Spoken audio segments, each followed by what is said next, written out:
Chairman জনাব তারেক রহমান, আজকে যে রায় হয়েছে আপনার মানবতা বিরোধী অপরাধের আদালতে, সেই বিষয়ে আমরা আমাদের প্রস্তাব অফিসিয়ালি যেটা গৃহীত হয়েছে সেটা আপনাদেরকে আমরা জানাচ্ছি।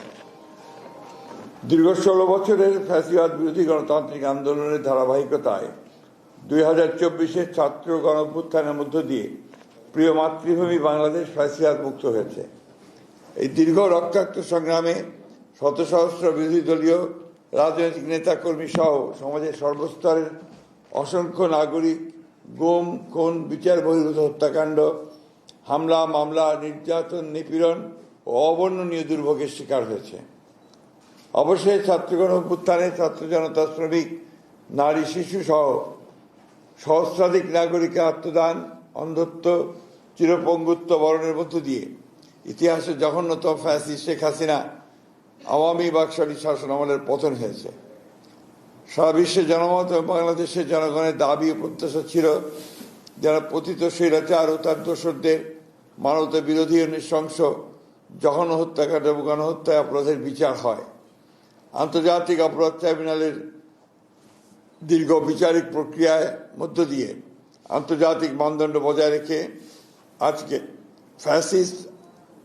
আওয়ামী ফ্যাসিস্ট শেখ হাসিনা তার 2 দোসরের বিরুদ্ধে রায় ঘোষিত হয়েছে। এই রায়ে ন্যায় বিচার প্রতিষ্ঠা হয়েছে। আইনের বিধান অনুযায়ী সর্বোচ্চ সাজা প্রদান করা হয়েছে ফ্যাসিস্ট শেখ হাসিনা তার দোসর সাবেক স্বরাষ্ট্রমন্ত্রী আসাদুজ্জামান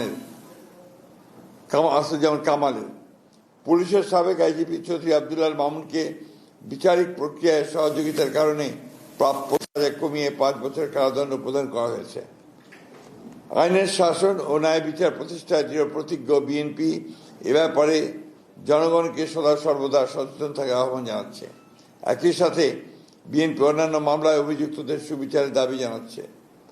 আমরা মনে করি গত 16 বছরের গুম, খুন ও বিচার বহির্ভূত হত্যার শিকার এবং 2024 ছাত্র গণ অভ্যুত্থানে রাষ্ট্রীয় সন্ত্রাসের শিকার সহস্রাধিক শহীদের আত্মা শান্তি পাবে এবং তাদের পরিবার পরিজনদের ক্ষোভ কিছুটা হলেও প্রশমিত হবে। ধন্যবাদ। আসসালামু আলাইকুম।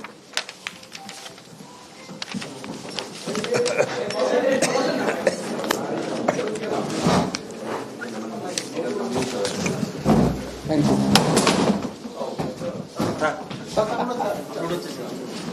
you.